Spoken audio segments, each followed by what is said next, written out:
We're getting better day by day, and that's what you want as a coach, especially at the end of the season. And sometimes teams start to, either break down physically or get worse, and I feel like we're building right now.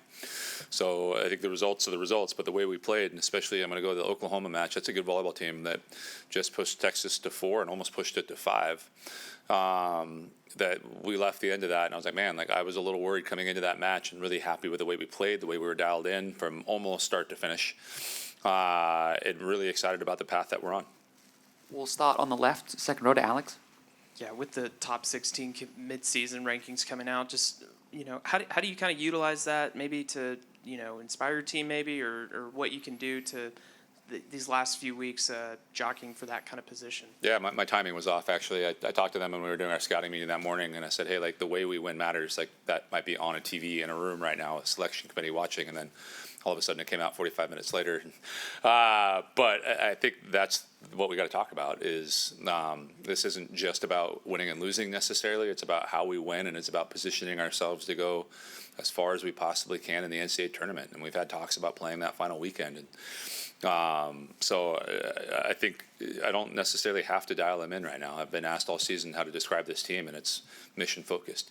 They know what they want right now, and I think especially as the season's starting to get down near the end, it's not like the grind of the midseason. And the one thing that we were talking about a little bit over the week is with the SEC tournament now, your regular season is shorter. And I think it's all of a sudden there's not the grind of October. It was October 5th, and we're already 2 matches past halfway. So I think they're dialed in on what they need to do, and I think that came out, and I think it's encouraging that we're heading in the right direction. I know Wisconsin lost that night, so we're probably moved up to 12. And if you were to subjectively look at that, and we're probably a 3 seed right now. So our goal is to move up that as much as we possibly can and put ourselves in the best position going into the postseason. We'll go back to Alex. I wanted to ask you about Maddie, especially with you guys playing LSU this week. When y'all saw her out of the portal, can you just take me through what y'all saw in her, and did you expect that she would possibly become the setter that she has become today? Yes. I'd actually worked with Maddie, so prior to me coming here, I was working for League One, and part of that I was demonstrating that taking international beliefs about volleyball would apply at the club volleyball level. So I was coaching at Houston Skyline where she was, and I didn't coach her on her team, but I was doing some positional work with the setters, and I just remember at the time, just her location was unbelievable. And then you get on the phone with her, and she's this even-keeled, goofy, in terms of the character she brings to a team. But she always plays with this level head. But at the same time, there's this competitiveness that's not fiery, that comes out as raw, but that she wants to win no matter what. And I think just the combination of things, I had an idea. And obviously you don't bring people into a program that, you don't think are going to help you win, but more importantly, aren't going to fit the human beings that you want in your program. And she really nailed all of that. She's played so much this season, just in terms of minutes played. What have you just seen from her durability? I think she's a really good setter, and I think the thing this year that I was most proud of was we had a talk at the end of last season just about imagine if you did everything over the off season to come back and be in the best, bulletproof version of yourself that you can withstand the season, and she did all of it. And I think she saw the results and the difference, and I think with that, she's, having a season where everyone's going to have their dings as the season goes on, but they're not hitting her as hard as they have in the past. And I think that's part of the reason why you're seeing her play at the level you're seeing her at also. And last one, too, on her, I'm just curious, sometimes she'll hit those little dump kills. Just what is it about that she has in her game that it's so effective when she's able to use it? She's cagey. I don't know if other sports have that term when it comes to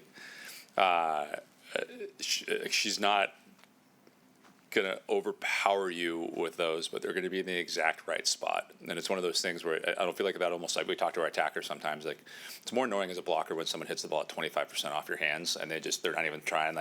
That's kind of how it is with her. And she just puts it in the exact right spots on the court. And it's a huge piece of her game. We'll stay on the left side to the third row. On this kind of 2-game road trip before Texas, what's kind of something that you maybe haven't seen from your team that you'd like to see over the next 2 games before that rivalry matchup? We're going to go play LSU, and they're going to be feisty. I'll just use that word. You're going to see some emotion directed through the net. So I just think that we can respond to that in the way that we want to, that we control our side, but at the same time we don't back down.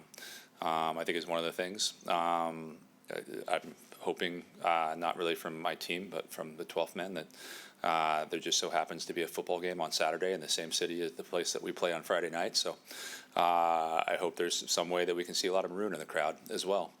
And then I don't think it's anything new. I mean, keep upgrading the areas we need to upgrade. And I said this last week. Last week was the first time we really got into a normal rhythm of a week that we could get some work in. So I think there's going to be some stuff in transition we're going to work on, just that translates to the court this weekend. And then keep doing what we're doing. And I love how we're playing with a sense of urgency across the board, that every point matters, the way that we win matters, the way that we act on the court matters, and keep doing what we're doing is the other one. We'll stay on the left-hand side to the 5th row.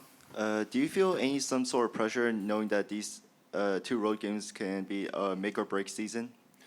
Yeah, I did until you asked that question. No. It was interesting. I was thinking about this actually after we played on Sunday. I remember I worked with Karch Karai, who I don't know if anybody in the room knows who he is, but he transcended the sport of volleyball and probably arguably the best, player to ever play this game on the men's or women's side. And I was lucky and blessed to coach with him for 8 years, 4 years as an assistant with him as an assistant. Then he took over as the head coach. I remember asking the question, I'm like, hey, you were number 1 in the world for like 15 straight years. Like, how did you handle that? And he just said, I tried to come in without any expectations, because if you have expectations that this thing's going to happen, winning becomes a relief and it steals the joy from it. So I was actually, reminding myself of that on Sunday.